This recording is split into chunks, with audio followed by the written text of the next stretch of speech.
Hello students, new सृजन academy में आपका स्वागत है। आज का हमारा टॉपिक है हिंदी के उपसर्ग। इससे पहले हमने संस्कृत के 22 उपसर्गों पे चर्चा कर लिया है। आज के वीडियो में हम हिंदी के उपसर्गों पर चर्चा करें। उपसर्ग वे शब्दांश होते हैं या उपसर्ग वे रूढ़ शब्दांश होते हैं जो किसी भी शब्द के आगे लग करके उस शब्द के अर्थ में परिवर्तन कर देते हैं।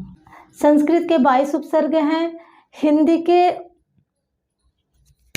हिंदी के 13 उपसर्ग हैं और उर्दू के 20 उपसर्ग होते हैं। आज की वीडियो में हम हिंदी के 13 उपसर्गों पर चर्चा करेंगे।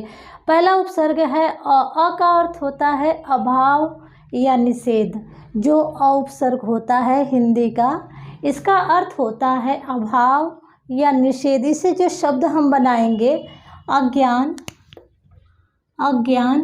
अजान, अपढ़, अटल, अमर, अभागा।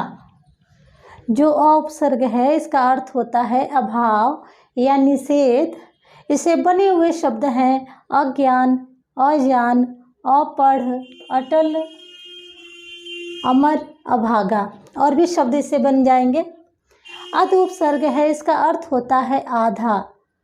जैसे इसे बनाए हुए शब्द हम बनाएंगे अधमरा, अध जला, अध कचरा, अध पका, अध सेरा, अध खाया, अध पाया, अध गाया। जो अध उपसर्ग होता है इसका अर्थ होता है आधा। और इसे जो शब्द हम बनाएंगे अधमरा, अध जला, अध कचरा, अध पका, अध सेरा, अध खाया, अध पाया, अध गाया इत्यादि शब्द।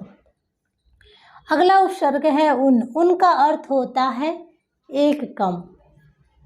जो उन उपसर्ग होता है इसका अर्थ होता है एक कम। जैसे 30 में एक कम 29, 50 में एक कम 49, 60 में एक कम 59, 30 में एक कम 29।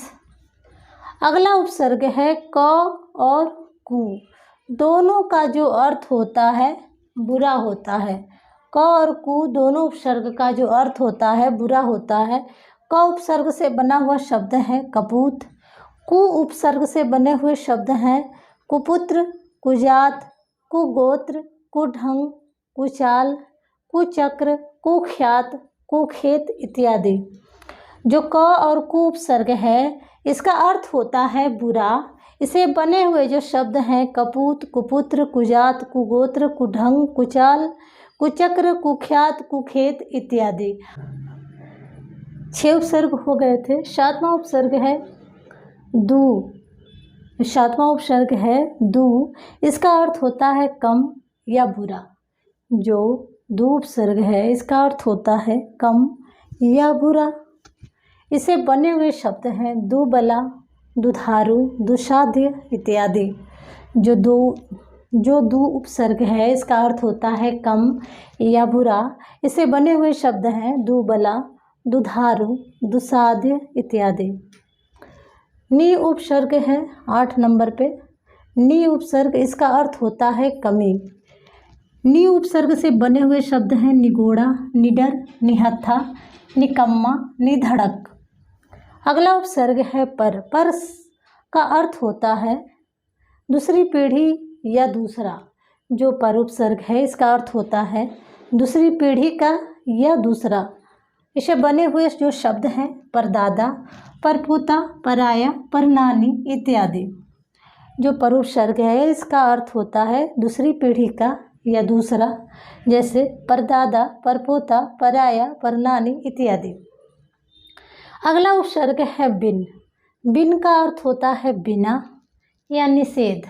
जो बिन उपसर्ग है इसका अर्थ होता है बिना या निषेध।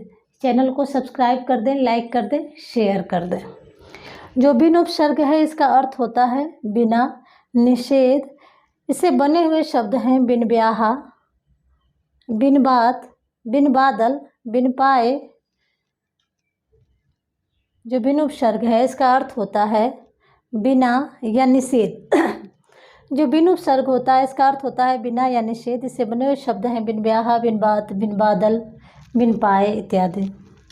अगला उपसर्ग है भर। भर का अर्थ होता है पूरा। जो भर उपसर्ग है इसका अर्थ होता है पूरा। इसे बने हुए शब्द हैं भरसक, भरपेट, भरमार, भरदिन, भर रात इत्यादि। जो भर उपसर्ग है इससे बने हुए शब्द हैं भरसक, भरपेट, भरमार, भरदिन, भर रात इत्यादि। जो भर उपसर्ग है इसका अर्थ होता है पूरा, यानी कि भरसक, भरपेट, भरमार, भरदिन, भर रात इत्यादि। अगला उपसर्ग है सु। सु का अर्थ होता है अच्छा। जो सु उपसर्ग है इसका अर्थ होता है अच्छा। इसे बने हुए शब्द हैं सुडौल, सुमन, सुजन, सुगठित, सुगंधित इत्यादि। जो सु उपसर्ग है इसे बने हुए शब्द हैं सुडौल, सुमन, सुजन, सुगठित, सुगंधित इत्यादि। औ संस्कृत में इसे हम औ की तरह देखते हैं और हिंदी में इसे औ। इसका अर्थ होता है हीन या निषेध। जो औ उपसर्ग होता है इसका अर्थ होता है हीन या निषेध। इसे बने हुए शब्द हैं अवसर, अवघड़, अवघर, अवसान इत्यादि। जो अ उपसर्ग है इसे बने हुए शब्द हैं अवसर, अवघड़, अवघर, अवसान इत्यादि। जो अ उपसर्ग है इसका अर्थ होता है हीन या निषेध। इसे बने हुए शब्द हैं अवसर, अवघड़, अवघर, अवसान इत्यादि। आज के लिए बस इतना ही। वीडियो में हमने देखा हिंदी के 13 उपसर्ग। इससे पहले हमने देख लिए संस्कृत के 22 उपसर्ग और इसके बाद हम देखेंगे उर्दू के 19 उपसर्गों। अगर आप चाहते हैं कि मेरी वीडियो रेगुलर आपको प्राप्त हो सके तो मेरे चैनल को सब्सक्राइब कर लें, बेल का आइकन दबा लें, दोस्तों में शेयर कर दें, उनके पास पहुंचा दें जिनको इन वीडियोज़ की आवश्यकता है। Thank you students.